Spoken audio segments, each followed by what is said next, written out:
So for people that don't know, could you say your names on camera? Yeah, and your titles. Okay. My name's Neal Scanlan. I'm a creature effects supervisor. My name is Chris Corbould, and I'm special effects supervisor. You guys got to work on one of those. Both of you have worked on like some effing cool projects, but being a part of this film, I would imagine, is just something special. Maybe even more so than some of the others, just because it resonates with so many people, and you know the demand around the world for something like this. When you think back on the making of the film, is there a day or two that you'll always remember? I think for me definitely is the day that we walked onto the Millennium Falcon, because there we are, making this film. What icon.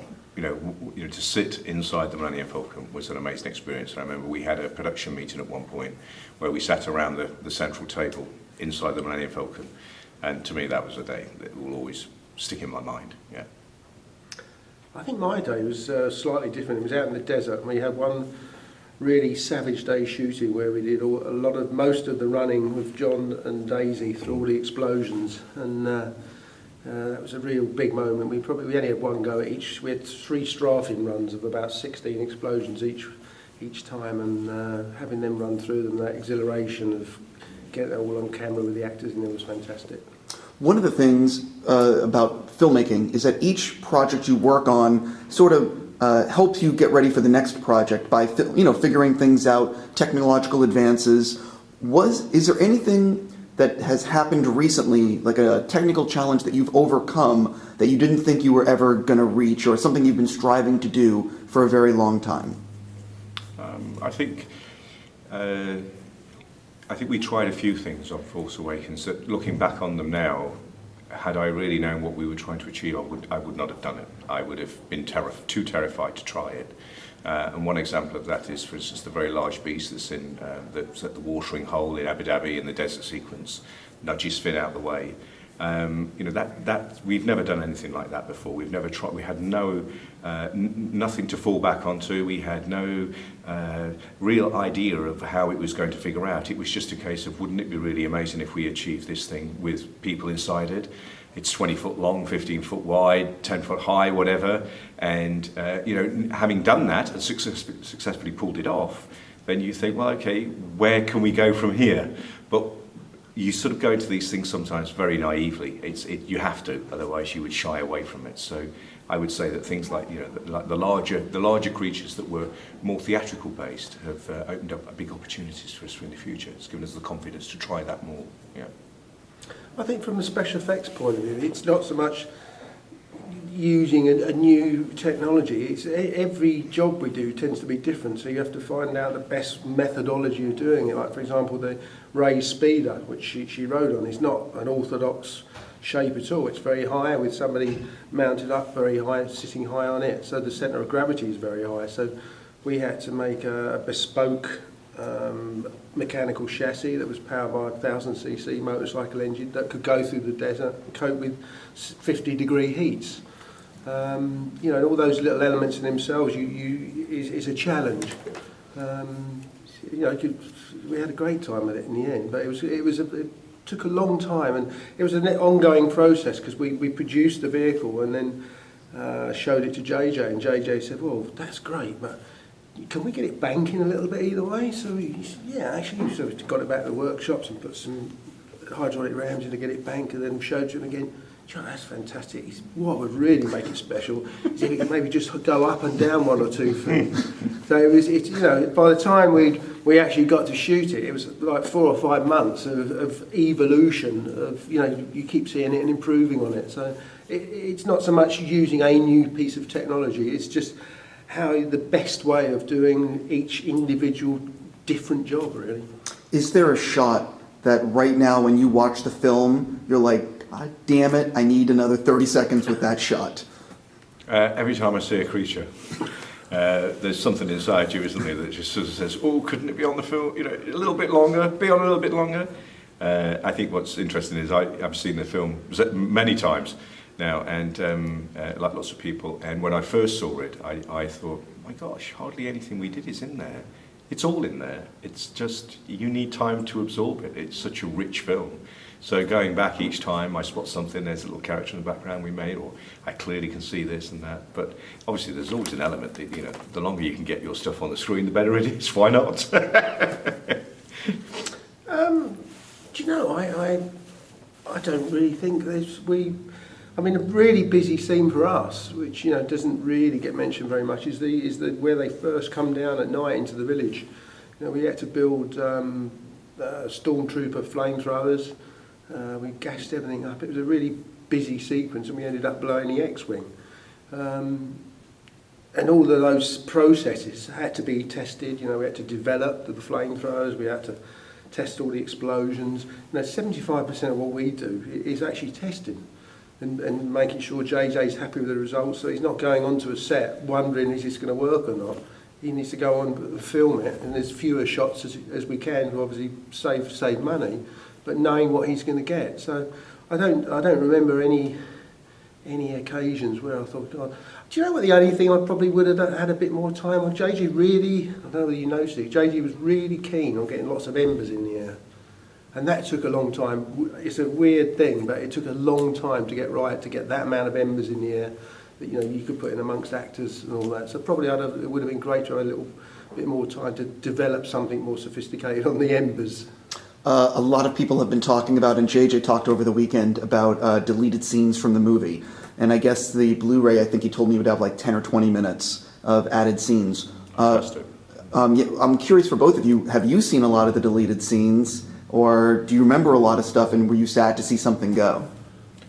I think it probably refers back to the question you just asked. I think for me the film is such an incredibly high-paced film. It's such there is so much wealth that I could watch another hour of it. You know, 20 minutes, great, give me more. You know, it seems like I could sit there and just absorb. Every scene to me could last a little bit longer. I mean, you know, why not? So, yeah, I'm not sure what's been deleted, but whatever it is, just put it back in. We're on the same page, sir. There was the bit that there was a particular part of a sequence which never made it in, where they go underneath the castle and they go into the underground passageways, and stormtroopers come down the stairs, and Maz uses her powers to collapse the ceiling. Do you remember that shot? Yeah, I remember that. Yeah, which from my point of view worked absolutely brilliantly, because you had all the main actors running up, and then Maz does her bit, and the whole ceiling collapses down in front of them. And that never made it, but it was quite a shot that I was quite proud of, actually. It worked really, really well. Maybe back. Maybe back. Yeah, it's very interesting because for like me and a lot of Star Wars fans, we would love to see like an extended cut. Like, and I think JJ said his first cut was like 2:50. You know, 2 hours 50 minutes. I'm like, show me. Sounds great. Let's see it. Let's do it. Absolutely. I'm with you. I'll sign the petition. Right, exactly. Like, bring it on. Jumping into, we've been running a series on the site called Film 101, where we're talking to a lot of quote-unquote below-the-line people about what they do and what goes on behind the scenes. And for both of you, could you you mentioned your job titles at the beginning, but could you sort of say what you actually do on the film for people who hear that title but don't know? Okay, so in a sense, the first role that I have to do is to put together a team of people. So you need to understand the scope of your work, and then you need to put a team around it. And so what we would do is we would start by concept designing all the characters. So we start with concept designers working in 2D or 3D, drawing up aliens, drawing up droids, drawing up creatures, just generally figuring out what they're going to look like, any special makeup effects or things like that. We just try to visualize everything, create clay maquettes or small plasticine maquettes and paint them beautifully, and try and show JJ as early on as possible what the eventual characters might look like. Then we build a team and a workshop and an infrastructure around it, which allows us to do all the processes that we need to do, which is effectively sculpt the character, mold the character, do the engineering, the animatronics, make the suits practically workable, take them into an environment and rehearse them, eventually get them on set and shoot them. And really that, you know, my job title falls into, you know, it's really crisis management in a sense. It's holding everyone together. I always say I'm just one of the luckiest people in the world because I'm the bus driver. I'm the guy that sits in the bus. I have this great group of people behind me that do all this incredible work and all that. You know, partly my job, most of my job is to make sure we don't take the wrong road, just to keep people on track and try and interpret the director's desires, JJ's wishes. My job is partly interpreter, really, I think, to listen to what he really wants, to try and lock into his mind and make sure that doesn't get lost in translation. And that's really the role. And just it's a one of guidance. I think that's more than anything, and keeping the team morale up and making sure that everybody has a great time and a successful time on the film. Yeah. The special effects department is responsible for doing practical effects on set in front of camera. Now those effects is wide ranging. It differs on many films. It starts off probably with the atmospheric effects, which is wind, rain, snow, fog, you name it. You then go up to obviously the explosions and fire effects. And then you get into the engineering side of it, which is a massive part of what we do, and encompasses vehicles like the speeders, big structures that are collapsing into the ground. There's some of them are massive 100-ton rigs, that are all going into water or whatever. It's cars, Aston Martins, Jaguars chasing each other. It's anything out of the norm, really, that you wouldn't go down to a local corner shop, Walmart's, and pick up. So anything that's slightly, off kilter, really. For people that want to do what you guys are doing, what would you recommend to them in terms of the way you guys prepared for your jobs? Whether, sort of maybe if you could offer any advice or what they should do to sort of get into the field? Mm-hmm. I think certainly in the sense of creatures, those sort of things. You need to be slightly insane to start with. I mean, there's just no point, Sense of humour. Yeah, sense of humour. Be insane. I mean, seriously, you do. You need to have a very kind of optimistic way of seeing the world. I think because it's a creative process, and you're trying to problem solve. Everything we do, although we learn so much from one job, every job presents its new challenges. So the more you can do at home, the more you can try and figure stuff out yourself, the more inventive you are as a sort of a maker of things, the more it equips you for the kind of environment for practical creature work or droids or special, not special effects in Chris's sense, but in anything that is animatronic based or performer based.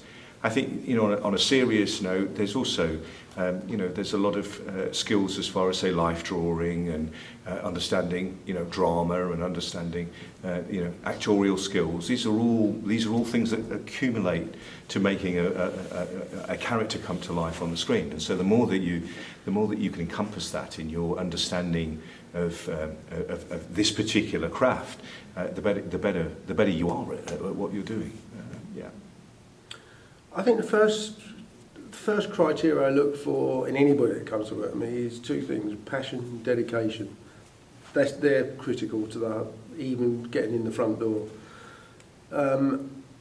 Engineering plays quite has a high position in what we do.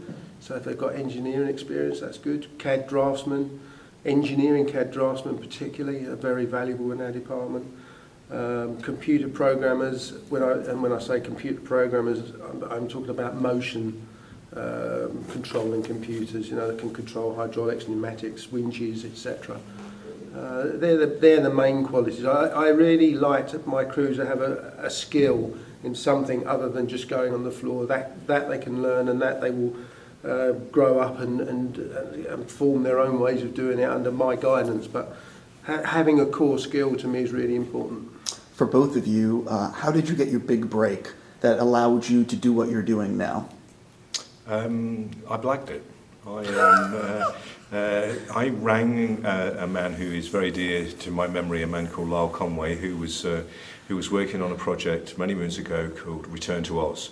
I was a stop motion animator, puppet maker as it were, armature maker, and I saw an advert in this particular thing that was advertising someone who had an expertise in clockwork and mechanical mechanisms. And I phoned up the studio. I asked for Lyle's name, and he was on the end of the phone. And I told him that I'd done lots of movies, and no, I said that I was very proficient in this, and I was very proficient in that. And he gave me an interview, and when he saw the work, and I suppose he heard me talk, he gave me my big break, which I'm always, I would be eternally thankful for. Yeah, got me into the movies. Yeah. I guess my big break, I worked for a special effects company for probably 4 or 5 years, really doing an apprenticeship in special effects, really. My first film that I worked on was a film called Tommy with the Who, and because I was such a massive Who fan, that really generated my interest and excitement in the whole film industry. My big break, I think, came when I was offered the job. My first supervisory job was on GoldenEye, one of the first James Bond films a few years ago. Sure. And you know that after that, I've done every Bond film since then, and it was, for me, that was a pinnacle. It was a real exciting time. There'd been an 8-year layoff before the previous Bond, hence the guy that did them previously wasn't available anymore. So it gave me a really timely break, and I haven't looked back since then. And getting this break on this film, Star Wars, there's no bigger break than that, really, is there? No, of course not, Craigie. For both of you, how has your process changed for what you do, maybe throughout your career? Have you refined it, or is it very much a similar thing where you book the gig and then it's like a checklist of 20 things you have to get done? I think it was really interesting, and this is, I think, more than ever in Force Awakens, is that, unlike Chris in many ways, if you go back to, say, films like Little Shop of Horrors or something like that, where animatronics was absolutely the only way of achieving something, you had to achieve it practically.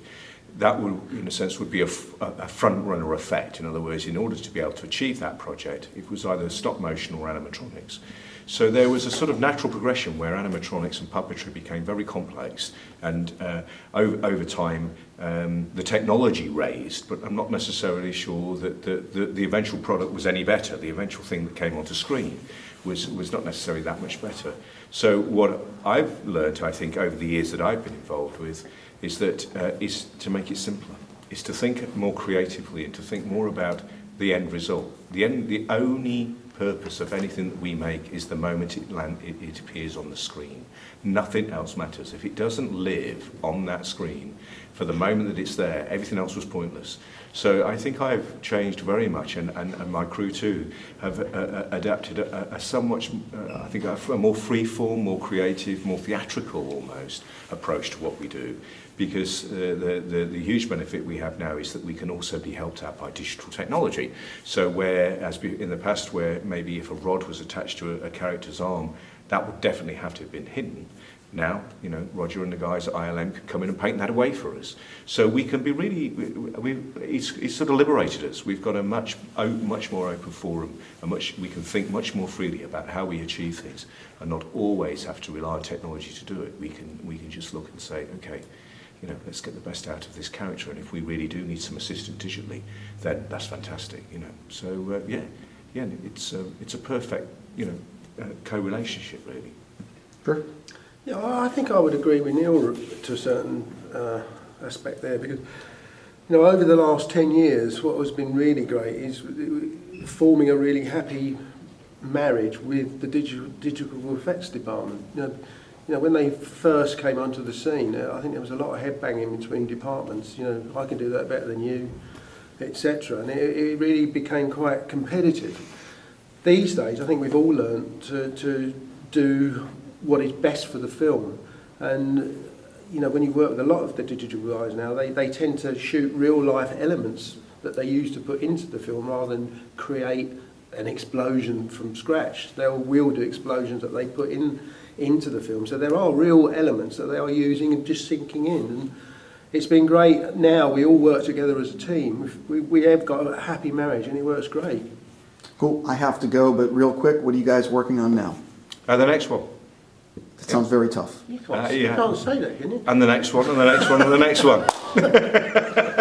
No, I would imagine that you guys are going to be busy working on the next ones. We are. Yeah, exactly. Of course we are. I want to leave it there since I don't want to get you in any trouble. You can't confirm or deny it. No, I can't. Official line is. I'll leave it there. I'm not trying to get you in any trouble. None of us can believe that there can't be a next one, surely. Life would be too sad. I think IMDb actually reveals that you're both working on other Star Wars things. So I'll leave it there and say congratulations on this. Great work. Thank you so much for your time. Pleasure.